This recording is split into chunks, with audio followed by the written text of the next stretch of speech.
Hello, everyone. I hope your holiday season has been treating you well. Happy December. I have shaved my beard. It is no longer No Shave November. And I'm here to kind of talk about the Japan border and what's happening with that. I was doing some research. I was reading around the internet. I was seeing if there was anything that we could possibly be updated on. I found an article by Kyodo News. As some of you may know, on November 30th, the Prime Minister of Japan had once again shut the doors on foreign travel.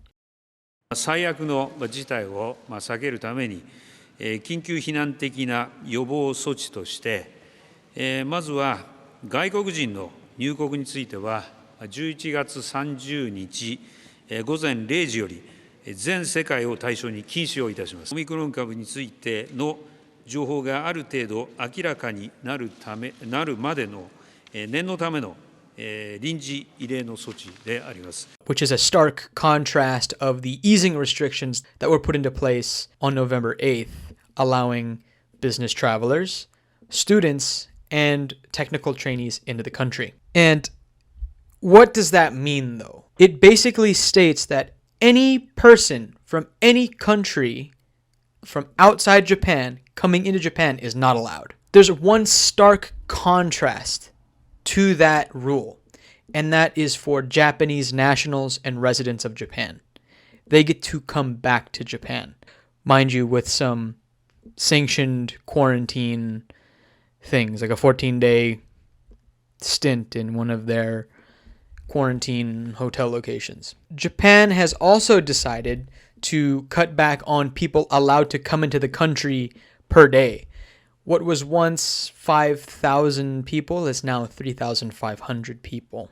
Like, I understand where they're coming from. The coronavirus has shown to be more dangerous to people who are immune compromised or who are older or who have health issues already. With a population like Japan, where 38% of their population is above the age of 65, it could potentially be kind of hazardous for a faster spreading virus like the Omicron variant to be within Japan. What irks me the most is, I believe on the Kyoto article, one of the people that was writing it, his name is Michael Ryan.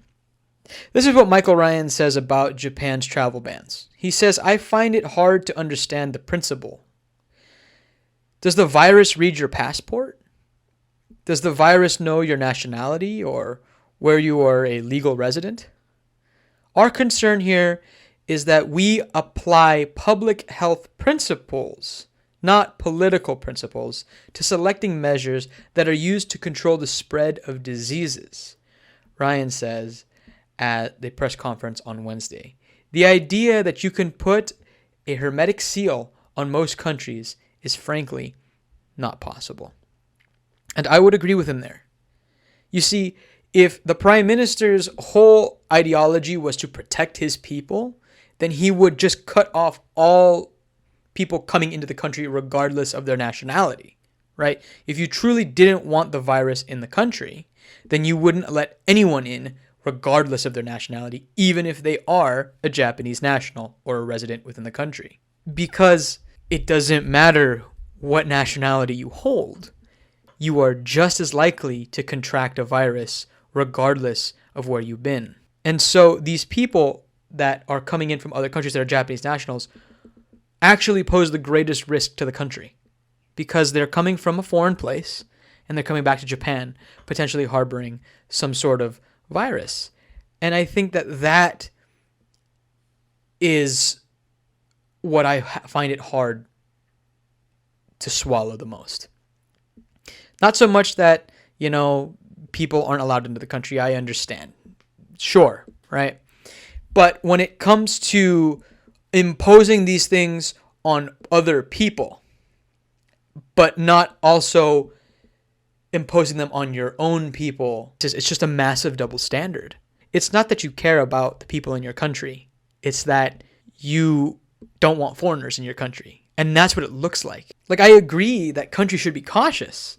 this is what's kind of rattling around in my head.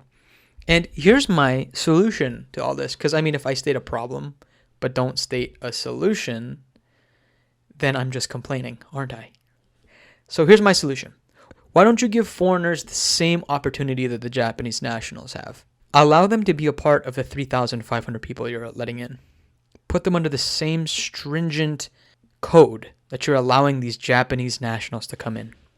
Or don't let anyone into the country. But don't let this double standard be there. But hey, I'm willing to hear the other side of the argument. I'm willing to hear more about what you have to say. Leave a comment. Maybe I'm completely backwards in my thinking. Educate me, then show me different things. I'd love to talk about this more. So, thank you so much for watching this video. I appreciate you sitting there and listening to me ramble on about how I don't like the border being closed. I will point out how ludicrous it is that the border is close to all foreigners, but not to like international Japanese travelers who are just as likely to have the virus as any of us. Leave a comment. But I will see you soon. Thank you so much for sticking around. You have a nice night.